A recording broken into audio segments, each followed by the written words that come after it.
FM, it's KG with you today, and as you know it, every Mondays we bring you some very important topics, and today this is a topic that is quite important in Malaysia. Obesity is becoming quite a scare, and a lot of effort, a lot of attention's already been put on it, and I think I also read news that we are fast becoming a very obese nation.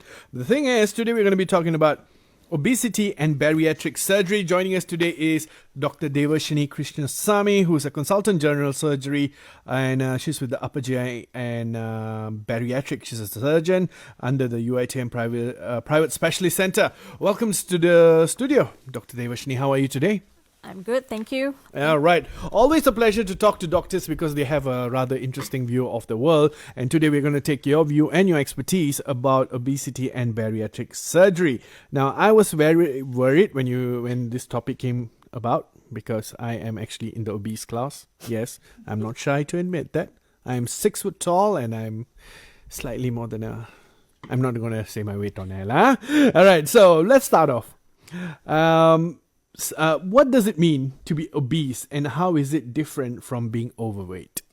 So obese means having a significantly higher amount of body fat in a person than what is considered normal. This is broadly categorized with BMI above 30, the body mass index. And overweight is one category step down from obesity, where the BMI is above 25.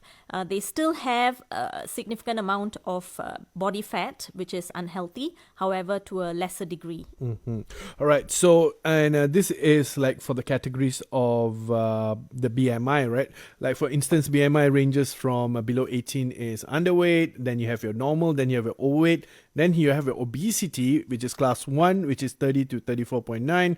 And then after that, you have your obesity class 2, which is 35 to 40. And then 40 and above, too much lah. Severe obesity. Yes. Or otherwise, in comedic terms, we call them fluffy lah. Right. And let's talk about the statistics. Right now, the news has already spoken about this. Can we have some of the statistics about obesity and overweight in Malaysia? So Malaysia, I'm not sure if everyone is aware, it has the highest obesity rate in Southeast Asia country. We are the fattest nation. I blame nasi lemak. Yes, it is multifactorial. So 1 in 2 people, so more than 50% of people are either in the overweight or obese category, unfortunately. 1 out of 2 people. 1 out of 2 people. There's 3 people here, so I guess I know who's the obese one here. It's me. I'm sad. And right, the thing is, I think it's easy to say, like we just say it's nasi lemak, but there are main reasons for people to gain excessive weight. What is it? So it is multifactorial, and this doesn't happen overnight. It happens over a long period of time, many years. Yeah. So the main things which affect obesity is diet, of course. Definitely. Yeah. So the dietary intake of a person day-to-day basis, the level of physical activity the person has, things like whether the person is sleep deprived over a long period of time.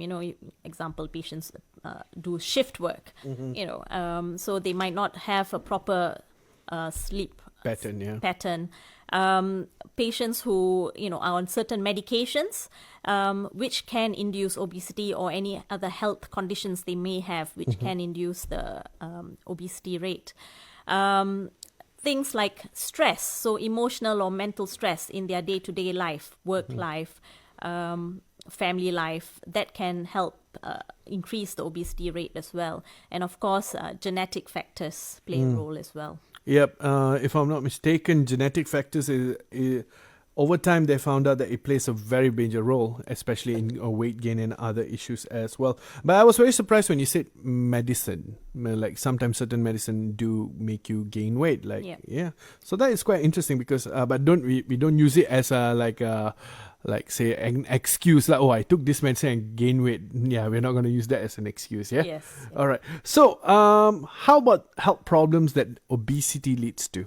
Okay, so specific health problems, for example, hypothyroid. So someone who has underactive thyroid, they can have weight gain.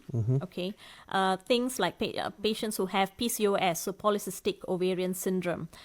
So this is applicable to females, and so they may not even know they have it. So when they come to us with obesity and they want something done about it, we have to check all this. So it's a head-to-toe examination with investigations to check whether they have any underlying medical issues which can lead to this.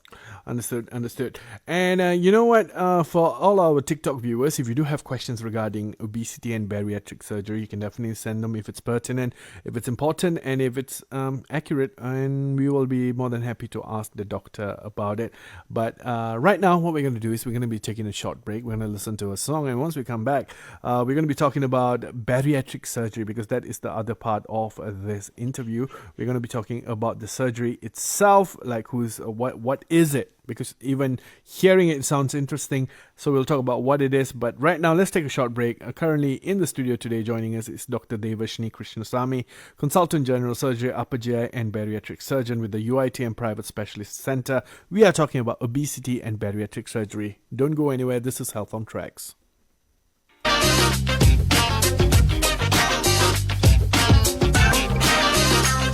Hey there, welcome back. You're currently hanging out with us on Health on TRAXX. My name is KG, all the way till 2 p.m. And Health on TRAXX is still 11:45, of course. And today we're talking about obesity and bariatric surgery. And joining us is Dr. Devashni Krishnasamy. So we're just going to call you Dr. Deva today. And she's a consultant general surgery, upper GI and bariatric surgeon with UPSC. Now, we come to the crux of the issues today, which is bariatric surgery. This is something that a lot of people want to know. What is bariatric surgery and how does it work? Okay. So bariatric surgery or metabolic surgery is a surgery to induce significant amount of weight loss for patients who are obese and who also have their associated medical problems associated with obesity.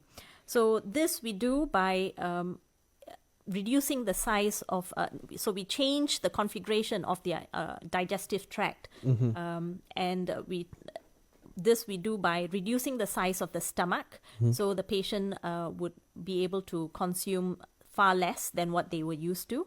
And sometimes we also change the configuration of their small bowel or small intestine to reduce the absorption rate of the calories consumed. So this will induce a major weight loss. It is a major surgery. It's not a magic bullet. However, it works.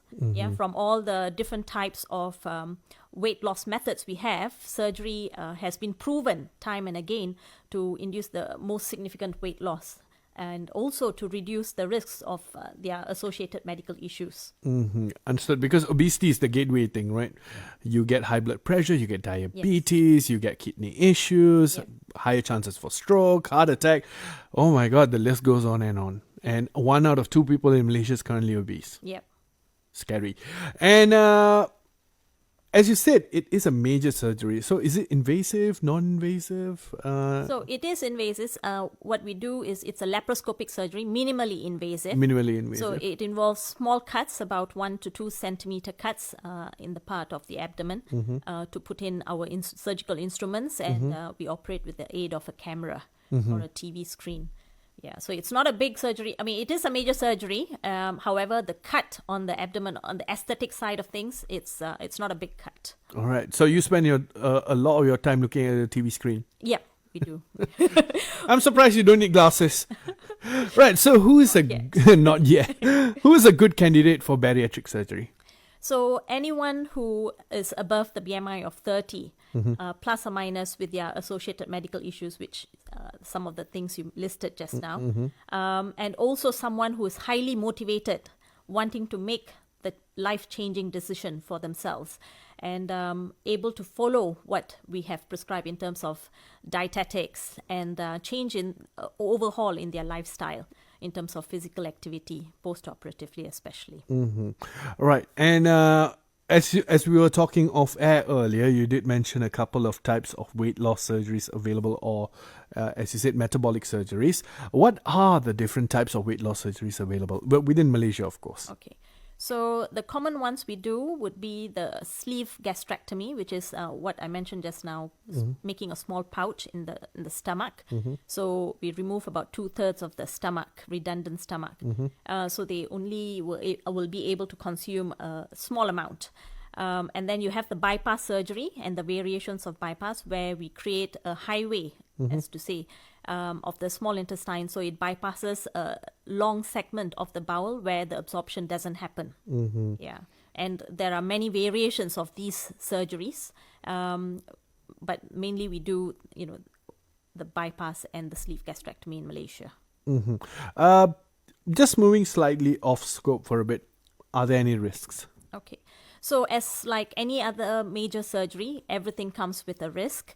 The main risks associated with the surgery would be the general anesthetic risks, okay, and then the specific to surgery risk, which is bleeding, infection, injury to surrounding structures. And then where we cut, there could be a leak of the staple line. It's a surgical stapler. It's not not the normal one that you get not our from stationary Popular or no, something like that. No. Okay. And then the stomach can get, or the intestine can get rotated, malnutrition. Severe malnutrition. So these things, patients, that's why they have to undergo quite intense pre-op investigation prior to subjecting them to surgery. And of course, it's extremely important for them to follow what the surgeon says, in terms of their diet and their lifestyle post-operatively. And we do follow them up lifelong. Okay. Yeah. Could you run through us maybe, like, say a patient, right? Step A till step getting their operation done. Could you run up? How does that process work? Okay, so in UITM, what we do is it's a multidisciplinary team input. So it's not only me. There'll be dietetics, dietitians involved, physiotherapists involved. If they have any other medical issues, the respective departments will be involved. So these patients, sometimes they have breathing problems. So, the respiratory team will be involved, or endocrinologist for diabetes. So all these people will be involved, and sometimes even psychologists. So we assess them, we do a head-to-toe investigations, including blood tests, scans to the heart, liver, lung, sleep study, okay? So we do all that, and then and also with the prescribed new diet lifestyle and also their physical activity. If they achieve about 5 to 10% fat loss, then we subject them to surgery. Oh, yeah. Wow. So essentially, and how long does that process take, like from step coming to you to getting their operation done? So that can take at least a couple of months. At least 60 days. Yeah. All right, cool. So do you also offer counseling, say, for people who want to approach this method? They've tried everything.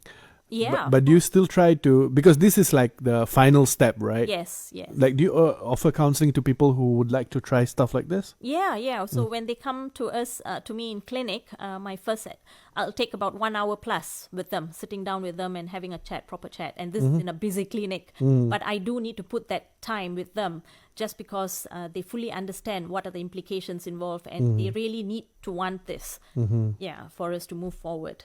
Because this is a no-go back kind of operation, right? Yes, that's right. All right. 1 hour, wow. Yeah. Never had a doctor do that with me. It's like 10 minutes, pay and go. All right. So anyways, right now, let's take another short break. We are currently with Dr. Diva, and she is a consultant, a general surgery, upper GI and bariatric surgeon with UITM Private Specialist Center, which is UPSC. And we are talking about obesity and bariatric surgery. Now, if you have any questions, any concerns about this, you can definitely let us know via TikTok, where I am looking at it right now, and we will be able to answer any questions that you have. All right. Right now, though, we're going to be listening to a song, and we will be back in a few moments. Don't go anywhere. This is TRAXX FM. You're listening to Health on TRAXX.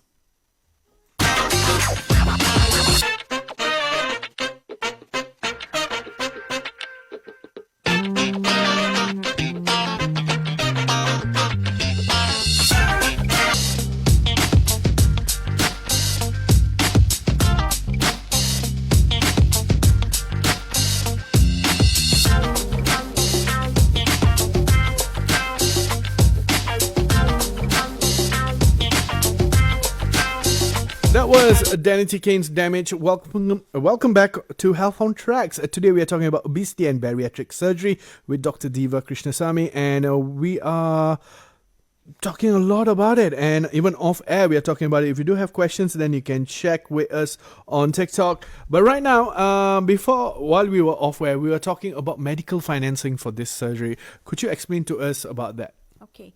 So in Malaysia, insurance companies don't they don't agree in financing patients to undergo bariatric surgery because for them they still view it as an aesthetic procedure or surgery, unfortunately. So we do have alternatives such as medical financing. Okay, so there are a few ways this can be done. One is through removing partial withdrawal from your EPF account too. Oh, Okay, wow, yeah, you so can do that's- that. Oh, yeah, okay, that that's is cool. allowed. The other option is through your employers. Yeah, so you can make a case with your company or your employer, and if they're supportive, they can Pay for it. or help to subsidize at least. And then we have a legitimate medical financing called Emden Capital, which we work closely with.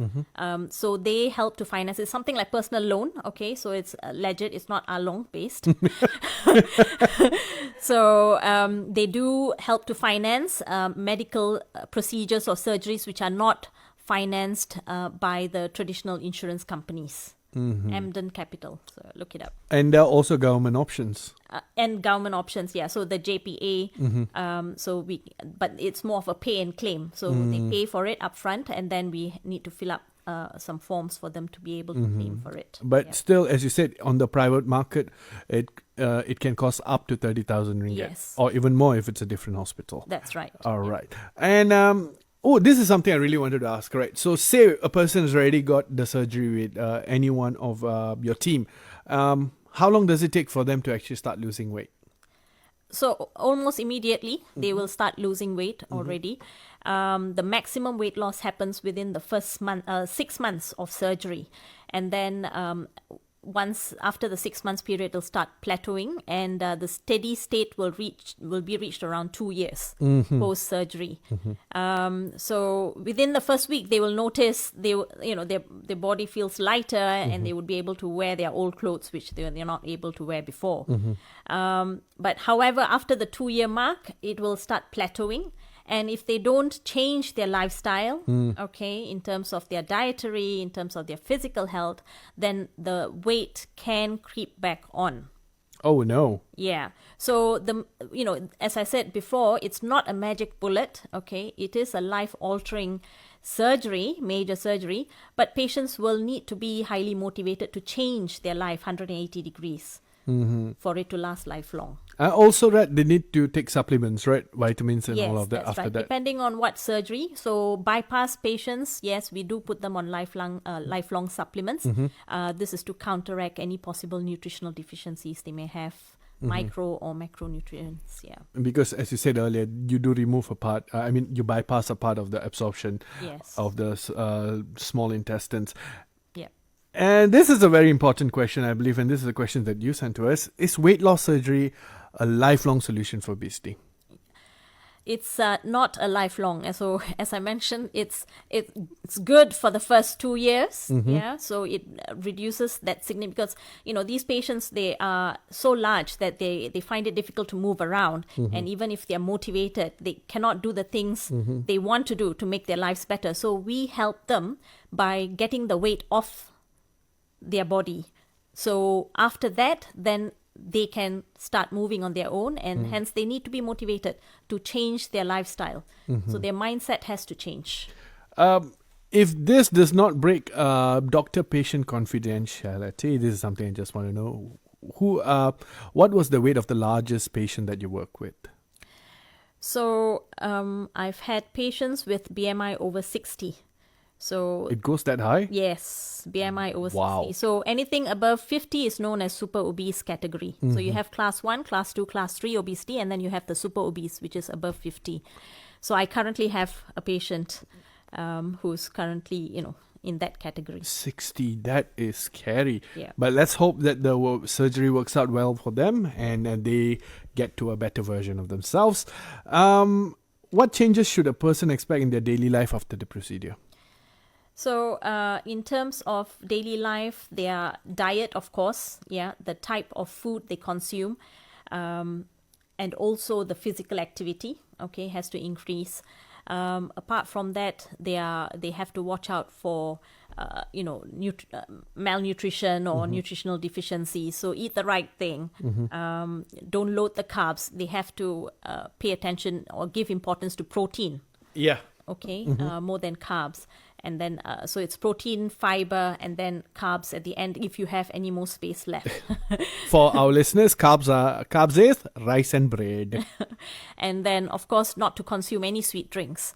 Oh. Yes, because even as much as we reduce the size of the stomach, sweet drinks are fluid, which are calorie dense but zero nutrition, which can just straight run through. Into the intestine and can get easily absorbed. So patients who, still insist on taking the sweet drinks, then they question us as to why my weight is not coming down as expected. Yeah. Because, so you do need to look at your dietary bag. All right. So I think we've answered most of the questions regarding bariatric surgery as well as obesity today. Is there anything else that you would like to tell our listeners before we end? Okay, so it is a big step for patients to undergo bariatric surgery, and we fully understand that. So, but if you're motivated and you want to do something, there are other options available. So one step down from surgery, if that's too extreme for you, then we have intragastric balloon, which we do as well. There are two types of intragastric balloon, the Sparts and Allurian, which are in the market, and I do both. And, feel free to come in for a consult, and we can talk you through the various interventions available. Yeah. So there is balloons, there is the surgery, which is the highest level. And because some people, they just can't exercise, especially once they hit super obese. They can't even move to be able to bring the calories down. So I understand why that is an option for them. But for those of us, I guess, whose BMIs are still okay, can try exercising, right? Of course. And we do have physiotherapists on site who gives, you don't have to have a fancy gym to go to. You can just use your body weight, which we can teach simple exercises at home. You just need to be committed. That is the answer. All right. Thank you so much, Dr. Diva. Thank you for having me. Absolute pleasure talking to you today. So maybe we'll go for a consult. So Achu, we're going for a consult or not? I can't even hear Achu. Thank you so much, and we'll see you again. Thank you so much for having me. All right. And that was Dr. Vivashini Krishnasamy, Consultant General Surgery, Upper GI and Bariatric Surgeon with UITM Private Specialist Center. We spoke about a very interesting topic today, which is obesity and bariatric surgery. And right now, it's time for more music to come your way. But keep in mind that this is a really, really good surgery if you are really super obese. But think about it, yeah? Right now, though, let's come back with the music. On TRAXX.